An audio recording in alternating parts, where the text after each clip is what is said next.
Shalom saudaraku, pagi hari ini kita merenungkan firman Tuhan dengan judul Membangun Bersama Tuhan.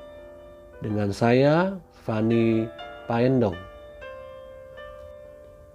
Apakah kita sedang membangun rumah yang tahan terhadap segala goncangan, terhadap segala bencana, dan mungkin terhadap dari segala serangan kuasa-kuasa kegelapan?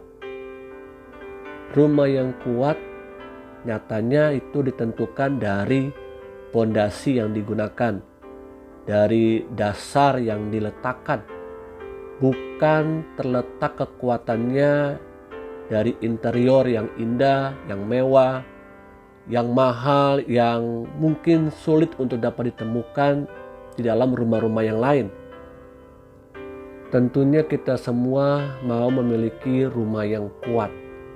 Injil Matius 7 ayat 24 sampai dengan 27.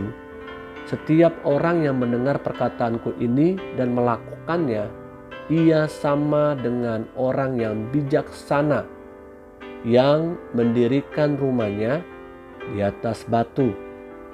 Kemudian turunlah hujan dan datanglah banjir. Lalu angin melanda rumah itu, tetapi rumah itu tidak rubuh, sebab didirikan di atas batu. Tetapi setiap orang yang mendengar perkataanku ini dan tidak melakukannya, ia sama dengan orang yang bodoh yang mendirikan rumahnya di atas pasir. Kemudian turunlah hujan dan datanglah banjir. Lalu angin melanda rumah itu, sehingga rubuhlah rumah itu dan hebatlah kerusakannya. Kita melihat di sini ada dua tipe orang yang sama-sama mendengarkan firman Tuhan. Ada dua orang yang sama-sama mendengarkan firman Tuhan. Termasuk dalam hidup kita, mungkin kita juga bersama-sama mendengarkan firman Tuhan, berasal dari sebuah gereja yang sama, berasal dari sebuah komunitas sel yang sama, namun ternyata ada perbedaan ketika kita mendengarkan firman Tuhan. Yang pertama dikatakan, orang yang mendengarkan dan melakukan firman Tuhan sedang melakukan dan membangun rumahnya di atas batu. Orang yang pertama tidak cukup mendengarkannya, tapi melakukan apa yang dia sudah dapatkan dari firman Tuhan. Ada rema firman Tuhan. Bahkan orang yang telah melakukan firman Tuhan siap diuji bangunannya di atas batu.